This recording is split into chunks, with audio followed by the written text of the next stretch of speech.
In a cave in South Africa called Sibudu, an archaeologist is holding a piece of stone on the tip of one finger. It is smaller than the nail on your pinky. It weighs less than a coin. If you found it in your driveway, you would step over it without a second thought. The layer of earth it came out of is about 64,000 years old. The pyramids are around 4,500 years old. So stack the entire age of the pyramids up 14 times and you are still short. When this little stone was sharp and new, there was no farming, no pottery, no writing, anywhere on the planet. And the scientists who study it believe it may have flown off the string of a bow. Here is the problem. The bow is gone. The string is gone. The wooden shaft is gone, along with the feathers and the glue and the hands that made all of it. Every soft part of that weapon rotted away tens of thousands of years ago. The only survivor is the part that did the killing. So let's be honest right up front. Archaeologists do not know who invented the bow and arrow. They do not know where. And they do not know when. And they probably never will. But that tiny stone can tell us something better. It can tell us what problems had to be solved before a bow could exist at all, and how scientists learned to read an entire vanished weapon from its smallest surviving piece. This is a detective story, and it starts with the only witness left. Think about what a complete bow and arrow actually is. A wooden bow, a string twisted from plant fiber or animal sinew, a wooden shaft, feathers to steady it in flight, glue and bindings to hold a stone point on the end. 5 materials. And 4 of them are food. The same bacteria and fungi that break down a fallen branch will eat a bow, a string, a shaft, and a feather. And in ordinary soil, they finish the job within a few years.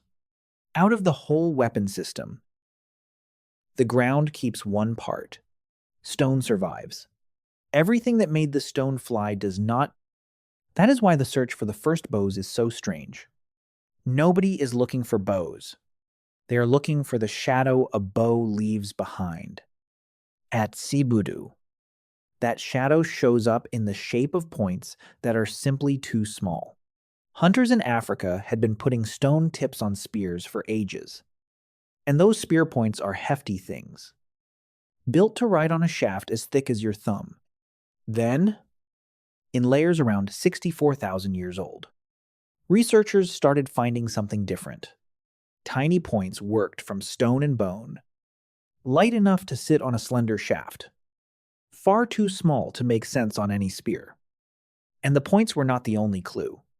On some of them, right at the base, researchers found traces of ancient adhesive, a tar made from plants, exactly where glue would sit if the point had been fastened to a shaft. On the tips, they found a particular kind of damage. Cracks and fractures that form when a point slams into something at high speed. A knife that cuts and scrapes wears down in one way. A projectile that hits a moving animal breaks in another way. And these had broken like projectiles. Then the team did the thing that makes this field so much fun. They made copies. They napped fresh points from the same kinds of stone, mounted them the same way, fired them into targets, and studied how the replicas broke. Then they laid the fresh damage next to the 64,000-year-old damage and compared them fracture by fracture. The patterns matched. Now, a good detective knows the difference between a lead and a conviction. So here is where things actually stand. This is evidence strong enough to take seriously, not strong enough to hand us a name, a place, or a moment of invention. Sibudu remains one of the earliest and most important cases for the bow anywhere on Earth, and plenty of archaeologists find it convincing. But the debate is real, and it is ongoing. New candidates keep surfacing too.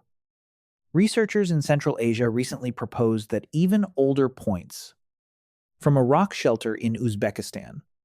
Might be arrowheads as well. And that question is still wide open. Later in this story, we will visit a cave in Europe where a research team built a case so detailed that it set the standard for how you prove this kind of thing at all. But before that, the timeline itself has something odd in it, and it is worth stopping to look. Humans did not need the bow to be deadly. In a coal mine in Germany, at a site called Skoningen, miners uncovered wooden spears that are well over 200,000 years old. Actual spears. Whole ones. Some longer than the hunters who threw them. Shaped and balanced like javelins. Whoever made them was already a serious weapons engineer. And that was more than 100,000 years before anything at Sibudu. So the spear was ancient, proven technology. Hunters trusted their lives to it. And then, in the archaeological record, the business end of hunting weapons starts to shrink. Points that once filled your palm give way to points smaller than a postage stamp. Put yourself in that world for a second. Your spear works.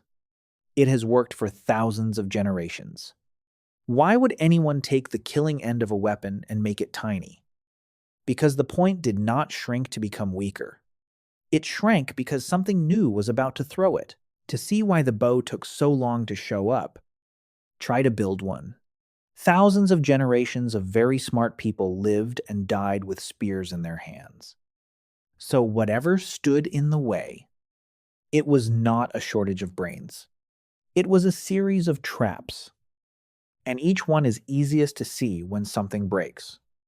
The first trap is the bow itself. Walk into the woods and cut a branch.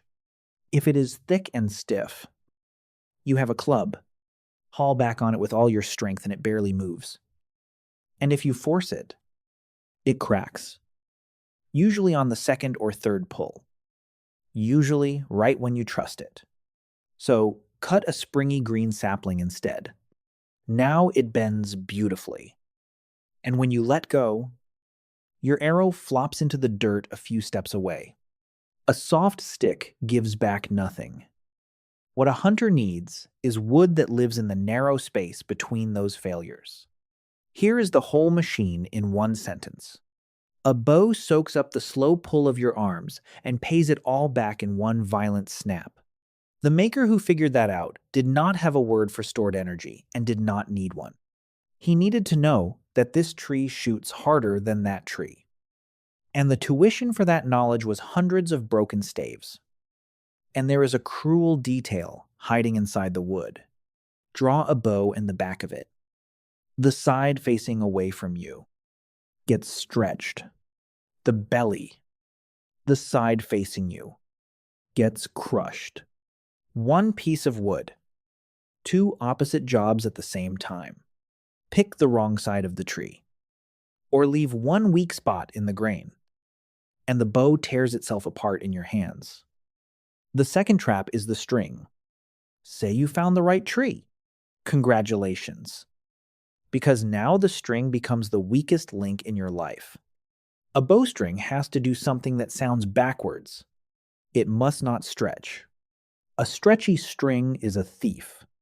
It swallows the energy the wood is trying to hand to the arrow. And your mighty bow shoots like a toy. So you need a cord about as thin as a shoelace that barely gives at all. That can hold roughly the hanging weight of a grown adult. And that will not slip off the tips of the bow at the exact moment a deer is standing broadside in front of you. Ancient people already had the answer in their toolkit. And if you have spent time around this kind of history, you may know it. Twist two bundles of fiber separately. Lay them against each other. And let their own tension lock them into one cord. Fiber cords built that way were holding fishing nets together thousands of years later. And a version of that same twisted cord is what a bowstring wants to be. The technology existed. It just had to be pushed to a level of strength and consistency that no basket or net ever demanded. The third trap is the arrow. Most people picture an arrow as a stick with a point on it. And most people are wrong.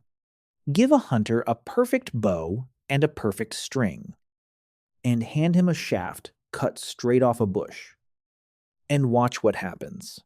The arrow leaves the string and swims sideways through the air like a fish, wobbling, drifting, landing anywhere but where he looked. A bend of a few millimeters is enough to ruin the flight. A real arrow is a manufactured thing. The shaft has to be straightened, and the old way is slow and personal. You heat the wood over coals. Flex the crooked spot over your knee or through a hole in a piece of bone. Hold it. Check it by eye down its length, and move to the next crooked spot, inch by inch, shaft after shaft. The bow may be the star of this story, but the arrow is where the patience went. The fourth trap is the point. Now, the debt from Chapter 1 comes due. Take that beautiful straight shaft and glue a scaled-down spearhead on the front, and you have wrecked everything again. The arrow flies nose heavy, plows downward, loses speed, and hits with a slap instead of a punch. An arrow is not a small spear. It is a different animal with different rules. And the tip has to obey the shaft, not the other way around. Lay the two side by side, and the difference is almost funny. A spear point fills your palm. An arrow point of the kind found at Cebudu hides behind a postage stamp. Same job. Killing an animal at a distance. Completely different package. And this is the moment the archaeological record snaps into focus. Because now you know why the points shrank.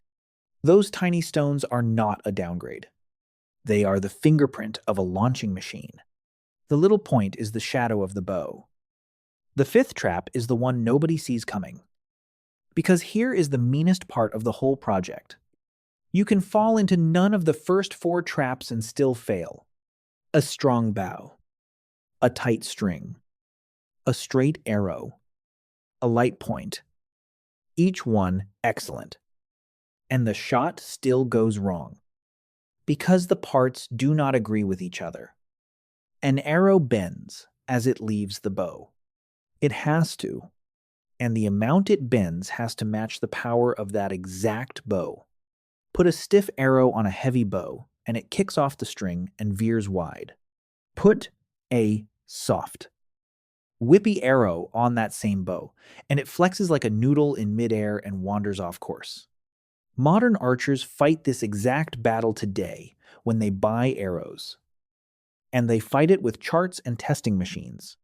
An ancient hunter fought it with his hands, his eyes, and thousands of shots that missed. So the thing we casually call the bow and arrow is really 5 inventions holding hands. Bendable wood, unstretchable cord, a straightened shaft, a miniature point, and a tuning that makes them agree. And all 5 have to work on the same day, in the same weapon, or you eat nothing. Which is exactly why nobody has ever dug up the first bow, and why nobody ever will. There almost certainly was no single first bow. There were generations of almost bows, each one a little less wrong than the last. And every single one of them was made of things that rot. And that leaves archaeologists staring at a genuinely hard question. If 4 of the 5 inventions turn to dirt, how do you recognize a bow after the bow is gone? Picture a stone point sitting on a lab table, and an archaeologist pulling up a chair across from it, the way a detective sits down across from a suspect. The interrogation has a script. How much do you weigh? What shape is your base? And was it made to slide into a split shaft or to be lashed against one? Is there glue residue on you? And what plant did it come from? How did you break? And where? And in what direction did the cracks run? And the big one. Do your scars match the scars on replicas that we fired ourselves? From weapons we can hold in our hands. Now, here is the tension inside all this. And it matters. Small does not automatically mean arrow. Long before Europeans reached the Americas, hunters, they were using a tool called the atlatl, a spear thrower, a length of wood that acts like an extension of the arm and hurls a light dart at frightening speed. Atlatl darts carry small points too. So does the occasional throwing spear, a tiny stone tip. All by itself. Convicts nobody. Size is one clue. And one clue is a lead. And a lead is where the work starts. And that is exactly why one cave in France changed the conversation. The cave is called Grotte Mandrin, and it sits above the Rhone River Valley in the south of France. In a layer of its floor, about 54,000 years old, excavators found stone points by the hundreds. Some are ordinary-sized, heavy enough that a spear or an atlatl dart could have carried them. But many are astonishing. Worked flakes with sharp tips and trimmed bases that measure less than an inch. Some barely a third of that. Hold one, and it disappears behind your fingertip. And that opened the question the team had to answer. What in the world launches a point this small? They went at it the hard way, which is the right way. The researchers produced hundreds of replicas of these tiny points, matched the stone, matched the napping, mounted them on shafts the way the ancient glue traces and base shapes suggested. Then they shot them, thrust as spears, thrown by hand, launched with spear throwers, and fired from bows into animal carcasses, over and over. And after every impact, they collected the points and read the damage under magnification. The results drew a line straight through that layer of the cave. The bigger points could have arrived several ways. The smallest ones could not. Points that light are a poor match for an arm or an atlatl, which want a heavier dart to fly true and hit hard. On an arrow, driven by a bowstring, they came alive. And the fractures on the fired replicas lined up with the fractures on the 54,000-year-old originals. Scar for scar. That case, published for the world to check, stands as the earliest strong evidence of archery anywhere in Europe. And it did more than move a date. Before Mandrin, the oldest accepted trace of the bow on that continent came from reindeer hunters in northern Germany, roughly 10 to 12,000 years ago. One cave floor in France pushed the history of European archery back by more than 40,000 years. One more detail from Mandrin, and then we move on.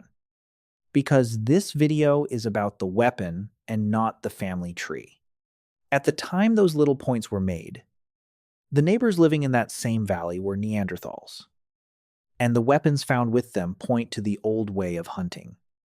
Up close, with heavy thrusting spears, two kinds of human in one landscape, and one of them could reach out and touch an animal from across a clearing. Sit with that image for a moment, and let it go, because now you can answer the question that opened this chapter. How does a weapon made of wood and string survive 54,000 years without actually surviving? It signs its name on the only part that cannot rot. Go back to Sibadu. Back to that tiny stone resting on a fingertip. The one that opened this video. The first time you saw it, it was a pebble. Look again. Glue traces at the base. So it once rode on a shaft that is gone. Impact fractures at the tip. So it once flew fast and hit hard. A body so small and light that no arm and no spear thrower wanted it. You are not looking at a pebble anymore. You are looking at the last surviving piece of a machine. And your eye is filling in the rest of it. The shaft. The feathers. The string. The bent wood. The hunter. You just read a stone the way archaeologists read one. And the stones say the bow is old. Far older than anyone dared guess a generation ago.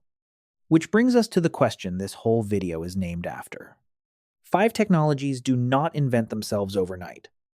And no hunter woke up one morning with a finished bow in his head. So how did it actually happen? Run down everything a bow and arrow demands, and check it against what ancient hunters already had. Shaping and balancing wood. They had been doing that since Schöningen. Twisting fibers into strong cord.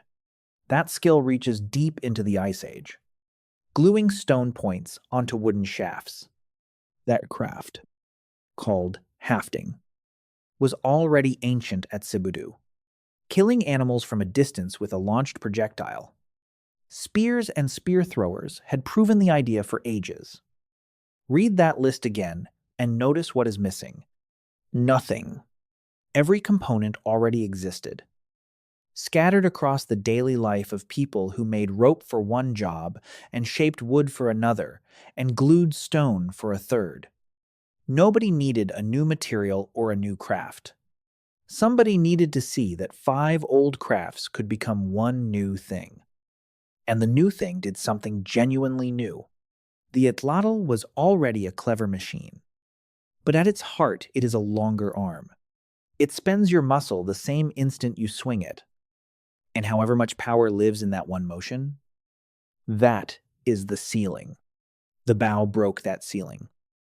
Because the bow stores, draw it slowly, over a full second or two, feeding strength into the bending wood the whole way. The wood holds all of it, patiently, like a held breath. Then the fingers open, and everything you fed in comes back out in a fraction of a blink, dumped into an arrow lighter than a songbird. The atlatl made the arm longer. The bow made time work for the hunter. Slow strength in, violent speed out. So, how did ancient humans invent the bow and arrow? Here is the most honest answer the evidence supports. Gradually, and probably more than once. Generations of hunters experimenting with springy wood and twisted cord and straightened shafts and shrinking points, chasing a little more distance and a little more speed, failing in all 5 of the ways we watched in Chapter 2, keeping the pieces that worked, until somewhere, in some camp, the 5 crafts locked together into a system that shot. Sibudu and Mandarin sit thousands of miles and 10,000 years apart, and they may well represent separate chapters of that same long experiment, written by people who never met. The wooden proof of where all that tinkering led stayed buried for a very long time. The oldest complete bows ever recovered came out of a bog in Denmark, at a place called Holmgård, a little over 9,000 years old. Preserved because bog water keeps oxygen out and rot cannot start. And when modern bowyers measured them, the design was so refined, so smart about where the wood was thick and where it tapered, that bowmakers still borrow from it today. The first time the ground ever handed us an actual bow, it handed us a masterpiece with untold ages of trial and error already behind it. Everything before that, we know the way you now know it. From the signature on a stone, one hunter, some morning, 60,000 years ago. Give or take an ocean of time, he plants his feet, lays a slim shaft on his hand, and pulls the string back slow. And the wood drinks up his strength and waits. His fingers open. The arrow is gone from the frame before the sound reaches you. The wood will rot. The string will rot. The shaft and the feathers will rot. And 10,000 generations later, in the quiet of a lab in South Africa, a tiny stone rests on a fingertip. That is as close as archaeology will ever get to seeing the first bows. And now you know how to see one too.